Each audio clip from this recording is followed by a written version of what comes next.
A través de RCR presentamos Radar Económico.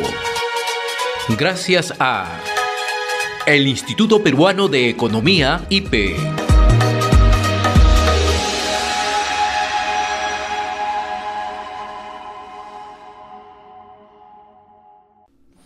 Y en Radar Económico, que llega a ustedes gracias al Instituto Peruano de Economía, IPE, que este mes está celebrando un aniversario de creación. Nos acompaña en esta oportunidad Stephanie Maite, ella es economista senior del Instituto Peruano de Economía, IPE. Qué gusto saludarte, Stephanie. ¿Cómo estás? Muy amable. Buenos días, José. Un gusto como siempre.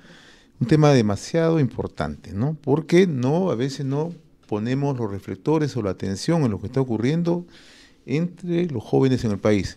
Y de acuerdo a un estudio que han elaborado ustedes, el número de jóvenes entre 15 y 29 años de edad no estudian ni trabajan. Y esto ha crecido de una manera significativa, ¿no? ¿Qué cifras tenemos a la fecha?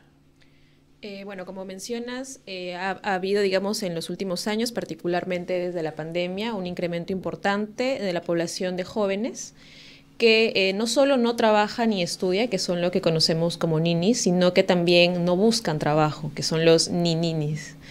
Este incremento, digamos, de la participación, la proporción de jóvenes que no trabajan ni estudian, se debe principalmente a dos factores. Uno de ellos relacionado a la capacidad de los jóvenes de adquirir las capacidades y las habilidades necesarias para ingresar al mercado laboral y ser competitivos en él, pero también a condiciones propias del mercado laboral que se han deteriorado. Esto en conjunto, digamos, ha llevado a que el número de jóvenes que no trabajan ni estudian, que estaba alrededor de 1.2 millones antes de la pandemia, se incrementara considerablemente. Ahora, el otro tema que está justamente de la mano con lo que mencionas es que también hemos experimentado una tasa de deserción, ¿no? Después de la pandemia, que ha sido bastante alta. Sí, efectivamente. Digamos, por el lado de las condiciones o la capacidad de los jóvenes de adquirir las habilidades que necesitan, ha habido un problema importante en términos de acceso a la educación. Como bien mencionas, desde la pandemia, las dificultades, digamos, para ingresar y permanecer a la educación superior se han incrementado. Por un lado, la tasa de deserción, digamos, de jóvenes que estudiaban en universidades privadas, que es donde estudian la mayor cantidad de jóvenes del país. De hecho, 3 de cada 4 jóvenes universitarios estudian en universidades privadas. Se incrementó desde la pandemia.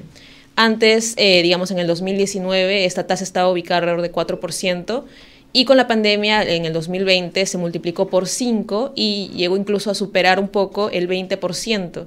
Esto nos habla, digamos, de también las dificultades no solo de ingresar, sino de permanecer en la educación superior. ¿Y esto qué obedece? ¿Al bajo nivel de ingresos? El bajo nivel de ingresos efectivamente es uno de los factores que contribuye con esta mayor dificultad de ingreso al sistema de educación superior, porque además está relacionado con, digamos, la capacidad que tienen las familias o los jóvenes de transitar de la educación básica, secundaria, hacia las universidades. Por ejemplo, hemos encontrado que digamos, dentro del grupo de las familias con ingresos más altos, más ricas del país, alrededor del 43% de jóvenes logran transitar hacia la educación superior. Esta proporción es bastante menor en familias de menores ingresos, donde solamente alrededor del 20% logran ingresar a una educación universitaria o técnica superior. Ahora, el otro tema que mencionabas al inicio, ¿no? El mercado, ¿no? ¿Hay una desconexión entre las capacidades que los jóvenes adquieren y las que las empresas están demandando en estos momentos? Sí, efectivamente. Las necesidades que demanda, digamos, el mercado laboral no siempre son adecuadamente satisfechas por la oferta educativa disponible. Un ejemplo de esto es, por ejemplo, que según la encuesta de demanda ocupacional que realiza el Ministerio de Producción todos los años, alrededor del 20% de las nuevas, digamos, plazas que se abren son para profesionales universitarios administrativos, en administración. A pesar de esto, en la oferta nacional educativa, solamente un 8% de los programas educativos de educación superior corresponden a esta carrera. Y este problema se replica además en otras, como por ejemplo la ingeniería mecánica, la farmacéutica, ingeniería industrial también, entre otras. ¿Y eso qué significa? Que la oferta de la educación no está alineada con el mercado, no tiene una lectura real de lo que está ocurriendo en el mercado. Efectivamente, sucede que, digamos, con el paso de los años, las necesidades del mercado laboral van cambiando, pero lamentablemente la oferta educativa no ha sabido adaptarse a ese cambio. Además, sucede también que, digamos, en un contexto de la era digital como en la que estamos, sí, las necesidades de las empresas también han cambiado. De hecho, según esta misma encuesta del Ministerio de la Producción, un poco más del 80% de las empresas que abren un nuevo puesto de trabajo requieren que esta persona que ingresa tenga al menos una competencia digital básica. Esto contrasta, digamos, con resultados de un estudio que realizó el Banco Interamericano de Desarrollo hace un tiempo, donde encontraba que solamente el 28% de la población cuenta con capacidades digitales básicas. Entonces, ahí también vemos, digamos, una brecha importante entre lo que demanda el mercado laboral y las condiciones o las habilidades con las que efectivamente cuentan nuestros jóvenes. Y esa es una barrera, porque hoy lo que se exige son competencias digitales. Y además, cuando uno empieza a mirar cuáles son las necesidades que tienen las empresas, uno de los perfiles es precisamente el dominio de estas competencias digitales. Correcto. Y bueno, sumado a ello, también, digamos, uno de los requisitos que también representan una de las principales barreras para los jóvenes es que una gran proporción de las empresas que abren un nuevo puesto de trabajo, de hecho también alrededor del 8%, requieren que se tenga experiencia previa, que es una condición que muchas veces es difícil de cumplir, sobre todo para los jóvenes, digamos, en las etapas más tempranas de su carrera profesional. Ahora, el otro tema que también veo, esto va asociado a la alta informalidad juvenil. Uh-huh. ¿Hemos crecido también en cuanto a tasa de informalidad juvenil en los últimos años? Correcto. La pandemia, digamos, nuevamente, o bueno, de por sí Perú es un país que se caracteriza por tener una alta presencia de informalidad en su economía. ¿Ya?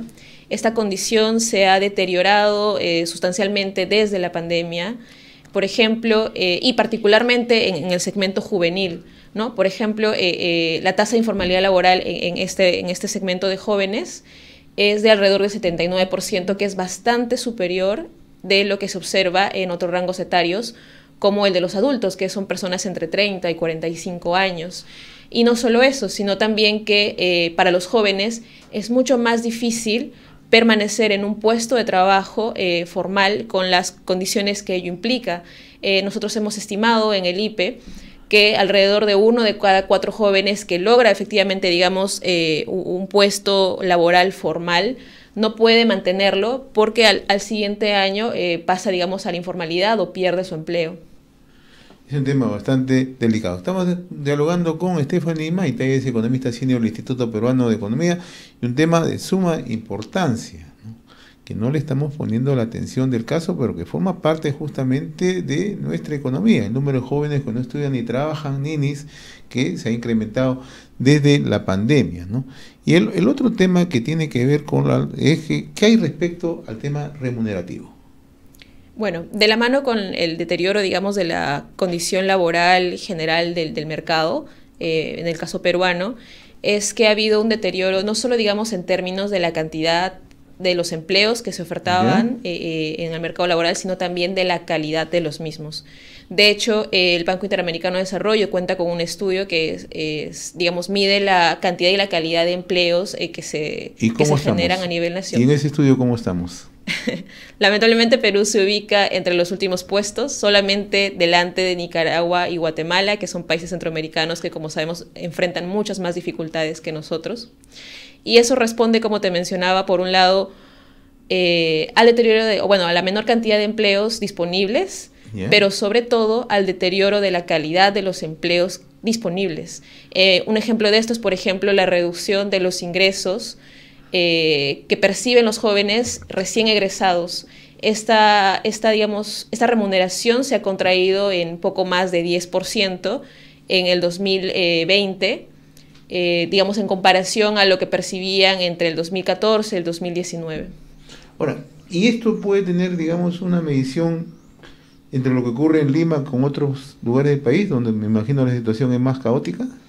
Efectivamente, lamentablemente la oferta laboral, digamos, puede estar concentrada principalmente en Lima metropolitana, particularmente, lo que hace que en otras regiones, digamos, dadas las características, entre otros factores, sea aún más complicado no solo encontrar un trabajo, sino también encontrar un trabajo de calidad, porque buena parte, digamos, de la informalidad del país es mayor o tiene una mayor proporción en regiones fuera de Lima.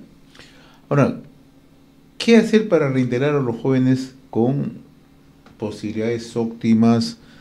¿Qué hacer para cerrar lo que se denomina brechas educativas que no están acorde con el mercado laboral? ¿Qué tenemos que hacer como país?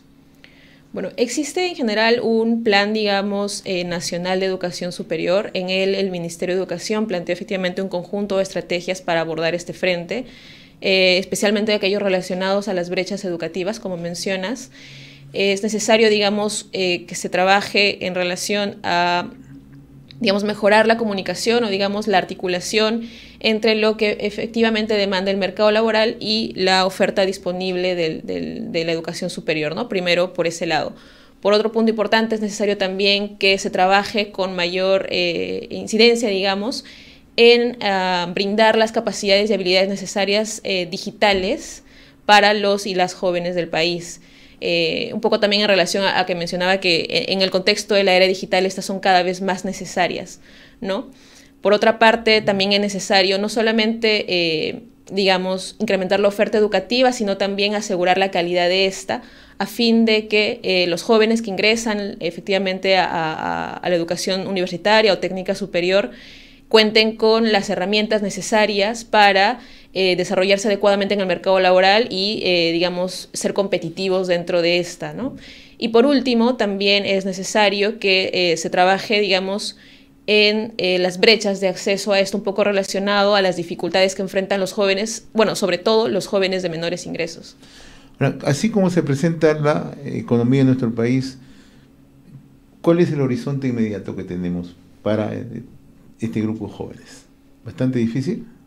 Sí, bueno, lamentablemente es algo complicado. Ha habido, digamos, en general en la economía peruana en los últimos años un deterioro, digamos, constante, principalmente de la institucionalidad del país. Ha habido alta rotación de ministros, lo cual dificulta en gran medida la continuidad de ciertas políticas, porque no solamente se cambia, digamos, a la cabeza de la cartera, en este caso el Ministerio de Educación, sino también esto viene asociado a cambios en otros puestos, digamos, o funcionarios importantes, ¿no? que están a cargo de estas políticas. En esa medida es un poco complicado, un poco difícil en este contexto que se desarrollen las medidas necesarias o se impulsan las políticas necesarias para mejorar estas condiciones. Mencionabas hace unos instantes que hay algunas carreras que son más atractivas dentro del mercado laboral por las propias necesidades. Una de ellas es administración. ¿Qué otras carreras resultan atractivas en estas circunstancias y qué exige el mercado laboral? Bueno, las principales son administración de empresas, ingeniería industrial, ingeniería mecánica, ingeniería química también, son algunas de las principales. Que son las más solicitadas en el mercado. Efectivamente, según la encuesta que te mencionaba que realiza anualmente el Ministerio de Producción. Yo te agradezco, como siempre, la gentileza que tienes con nosotros, Stephanie Maita, de acompañarnos en la secuencia Radar Económico, que siempre llega gracias al Instituto Peruano de Economía. Siempre es un gusto conversar contigo, muy amable. Un gusto, José, gracias. Gracias. Hemos presentado Radar Económico. Gracias a el Instituto Peruano de Economía, IPE.